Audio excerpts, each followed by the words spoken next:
इसके लिए हमें समझना होगा कि एक्टिव वॉइस में और पैसिव वॉइस में डिफरेंस क्या है। एक्टिव वॉइस में सब्जेक्ट जो है सेंटेंस के शुरू में होता है और ऑब्जेक्ट सेंटेंस के लास्ट में होता है, जबकि पैसिव वॉइस में ऑब्जेक्ट जो है that comes in the very beginning of the sentence के शुरू में आकर एज ए सब्जेक्ट यूज होता है और सब्जेक्ट लास्ट में जाकर एज एन ऑब्जेक्ट यूज हो जाता है। सिंपल सा फर्क तो ये है। In an active voice object in sentence comes first. In a passive sentence, subject is added at the end, introduced with the preposition by. जब भी हम एक्टिव वॉइस से पैसिव वॉइस में कन्वर्ट करते हैं तो अंत में बाय का प्रयोग अवश्य होता है। बाय के प्रयोग के बाद ही हमारे पास जो subject as an object convert हुआ वो लगेगा। एक सिंपल सा एग्जांपल स्क्रीन पर आपके सामने। एक्टिव वॉइस में हमारे पास सेंटेंस है आई ईट एप्पल। पैसिव वॉइस में एप्पल इज ईटन बाय मी। इनका हिंदी में अर्थ देखते हैं। एक्टिव वॉइस में सेंटेंस हुआ मैं सेब खाता हूं। पैसिव वॉइस में बना मेरे द्वारा सेब खाया जाता है। यानी कि अगर आप पैसिव वॉइस में ध्यान से देखें तो एप्पल सेंटेंस के शुरू में आ गया, यानी सिंपल सी बात है कि जो सेंटेंस के लास्ट में शब्द लगा था उसको हम उठाकर शुरू में ले आए। उसके बाद as per the use of the tense, as per the use of the tense means अगर फर्स्ट फॉर्म दी गई है हमारे सेंटेंस में तो वहां पर हमारा एप्पल के बाद यानी कि जिस ऑब्जेक्ट को हमने सब्जेक्ट बनाया इसके तुरंत बाद हमारी हेल्पिंग ऑफ लगेगी और साथ में थर्ड फॉर्म लगेगी। हमेशा एक बात याद रखिएगा जी, जब भी हम पैसिव वॉइस बनाएंगे पैसिव वॉइस में हमेशा और हमेशा वर्ब की थर्ड फॉर्म का प्रयोग होगा। और थर्ड फॉर्म लगने के बाद बाय लगा, बाय के बाद हमारा जो सब्जेक्ट है वो ऑब्जेक्ट के रूप में कन्वर्ट हो गया, यानी आई जो है हमारा मी में कन्वर्ट हो गया। एक्टिव वॉइस और पैसिव वॉइस में आधारभूत डिफरेंस क्या है?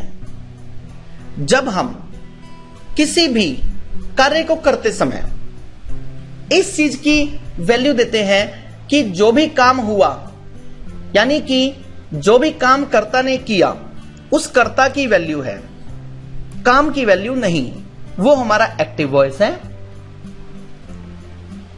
जब हम इस चीज पर जोर देते हैं कि कोई भी काम जो हुआ हमें उस काम से मतलब है, किसने किया यानी कर्ता कौन है हमें उससे मतलब नहीं है। सिंपल सा एक छोटा सा उदाहरण आपको मैं समझाता हूं जो कि हालांकि स्क्रीन पर नहीं दिया हुआ लेकिन बहुत सिंपल सा एग्जांपल है।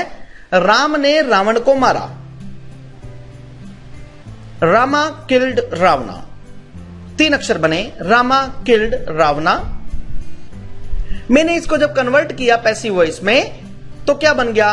रावणा वॉज किल्ड बाय रामा, यानी कि पहले वाले सेंटेंस था एक्टिव वॉइस, पहले वाले सेंटेंस में इसका मतलब था कि राम ने रावण को मारा, यानी कि जिसने काम किया उसका महिमा मंडन किया गया, यानी कि कर्ता की बात की गई। लेकिन दूसरे सेंटेंस में हमारा सब्जेक्ट थोड़ा सा दूर चला गया, जिसने काम किया था, लेकिन काम पहले आ गया कि हां ये काम हुआ, यानी कि जब सब्जेक्ट को वैल्यू दी जाती है तो वो हमारा एक्टिव वॉइस है, जब ऑब्जेक्ट को वैल्यू दी जाती है तो वो हमारा पैसिव वॉइस है। यानी कि जो काम हुआ जब काम की वैल्यू दी गई तो वो हमारा पैसिव वॉइस है। यहां पर हम रूल्स की ज्यादा बात नहीं करेंगे क्योंकि एक्टिव वॉइस और पैसिव वॉइस में हमें जो सेंटेंसेस बोलने के लिए एक्टिव वॉइस या पैसिव वॉइस की जो हम यहां पर बात कर रहे हैं, दोनों के दोनों एक भाषा के टाइप हैं बोलने के या लिखने के।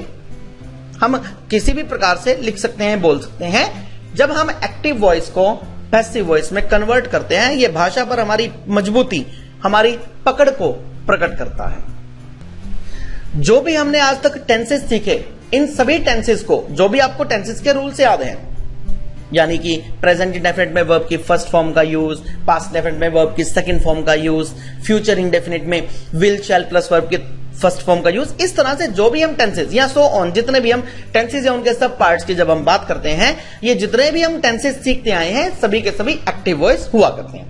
इन टेंसेस को जब पैसिव वॉइस में हमें कन्वर्ट करना हो उसका मेथड हम अभी आगे सीखेंगे। उससे पहले एक बार प्रेजेंट इंडेफिनिट, पास्ट इंडेफिनिट और फ्यूचर इंडेफिनिट का एक पोस्ट व्यू देखते हैं, एक बार आपको रिमाइंड कराते हैं। एग्जांपल देखिए, आई ईट एप्पल एवरी डे, मैं हर रोज सेब खाता हूं। आई एट एप्पल यस्टरडे, मैंने कल सेब खाया। आई शैल ईट एन एप्पल टुमारो, मैं कल सेब खाऊंगा। फ्यूचर इंडेफिनिट का सेंटेंस हुआ। Subject convert into object in this manner, subject को ऑब्जेक्ट में स्क्रीन पर दिए अक्षरों के अकॉर्डिंग चेंज करते हैं। स्क्रीन पर जो सारणी दी गई है उसके अकॉर्डिंग चेंज करेंगे। I will be converted into me, I को मी में कन्वर्ट किया जाता है, यानी आई का ऑब्जेक्ट जो है वो मी बनता है। यू का यू ही रहता है। शी का ऑब्जेक्ट बनता है हर। इट का ऑब्जेक्ट इट ही रहता है। वी का ऑब्जेक्ट अस। दे का ऑब्जेक्ट देम। ही का ऑब्जेक्ट हिम और हु का ऑब्जेक्ट हुम। अब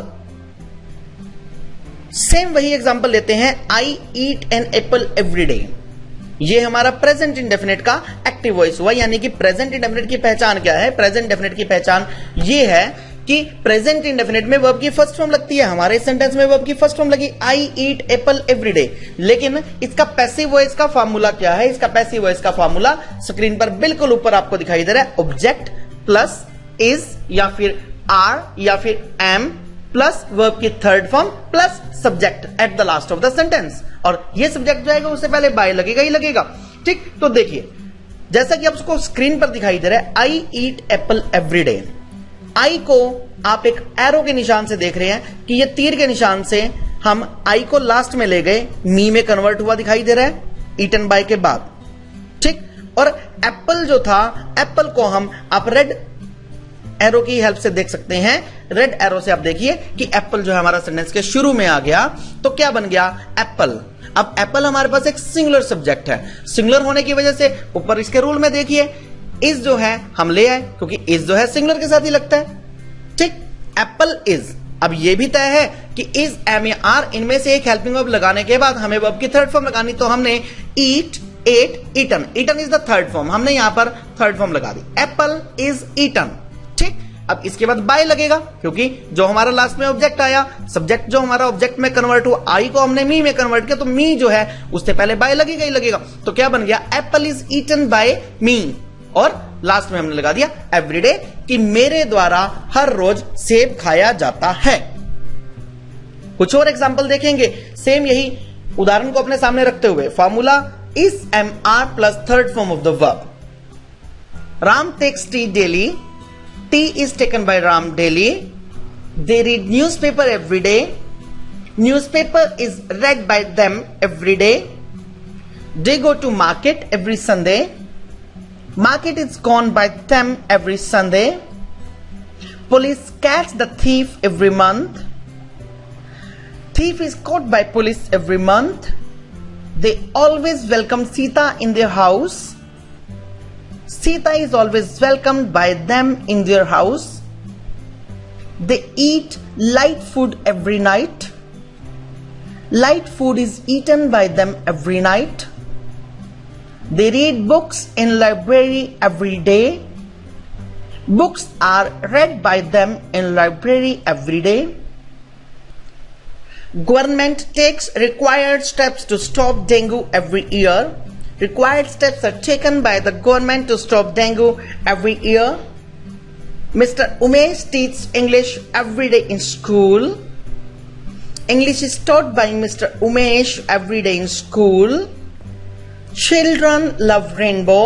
Rainbow is loved by children. Now give at least 5 examples of passive voice in your speaking. This topic is not related to passive voice. But now on we start 2 topics per day. This is second topic of the day. अब हम बात करेंगे कुछ ऐसे orders की, request की और suggestions की, यानी कि कुछ आदेश, कुछ प्रार्थना यानी रिक्वेस्ट और कुछ सुझाव। इस प्रकार के सेंटेंसेस को बोलना बहुत आसान है। हमारी रोजमर्रा की लाइफ में, दैनिक दिनचर्या में हम इन वाक्यों को बहुतायत में यूज करते हैं। जैसे open the door, come here, remember me, go there, open the window, switch off the fan, switch on the fan. क्या आपने इन वाक्यों में एक बात नोटिस की कि सभी के सभी वाक्यों के शुरू में वर्ब की फर्स्ट फॉर्म लगी हुई है। ध्यान से देखिए दोबारा से। ओपन द डोर, वर्ब की फर्स्ट फॉर्म शुरू में ओपन। कम हियर, वर्ब की first form come. Remember me, first form remember. Go there, go first form. Open the window, open first form. Switch off the fan, switch off first form.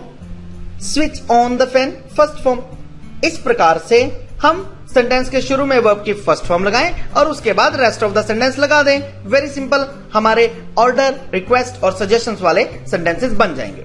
बाकी sentences को discuss करते हैं। Speak the truth, drive the car, come to meet me, speak truth, do the right works, water the plants, change the clothes, forget him, show your book, answer quickly, speak clearly, always sit here, stand here, eat mango, ask me, contact her, always give the straight answer, always speak loudly.